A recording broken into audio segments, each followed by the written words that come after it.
ஆக்கப்பூர்வமான நிகழ்வுகளை அலசி ஆராய் ஒரு களம். RDX திங்கள் முதல் சனிக்கிழமை வரை இரவு 7 மணிக்கு.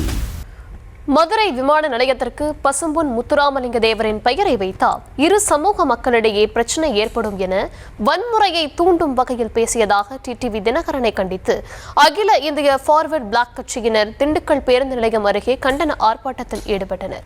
விவரங்களை தர இருக்கிறார் செய்தியாளர் பிரேம்குமார். வணக்கம் பிரேம், விவரங்களை வழங்கலாம். தர்ஷினி, தென் மாவட்ட மக்கள் நீண்ட நாள் கோரிக்கையாக மதுரை விமான நிலையத்திற்கு பசும்பொன் முத்துராமலிங்க தேவர் அவர்களின் பெயரை வைக்க வேண்டும் என கோரிக்கை வைத்து வருகின்றனர். இதனிடையே மதுரை விமான நிலையத்திற்கு முத்துராமலிங்க தேவரின் பெயரை வைத்தால் இரு பிரிவினருக்கிடையே ஜாதி மோதல் வரும் என கூறி வன்முறையை தூண்டும் விதமாக அம்மா மக்கள் முன்னேற்ற கழக பொதுச் செயலாளர் டிடிவி தினகரன் பேசியதாக கூறப்படுகிறது.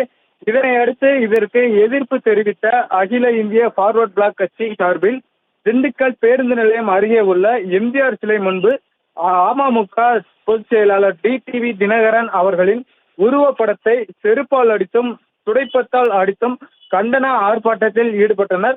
தொடர்ந்து அவரின் உருவப்படத்தை தீயிட்டு எரித்த அகில இந்திய ஃபார்வர்ட் பிளாக் கட்சியினர் கண்டன கோஷங்களை எழுப்பினர். இதனை அடுத்து அங்கு பாதுகாப்பு பணியில் இருந்த போலீசார் உடனடியாக தீயில் தண்ணீரை ஊற்றி அணைத்தனர்.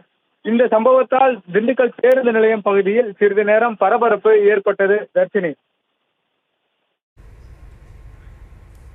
விவரங்களுக்கு நன்றி.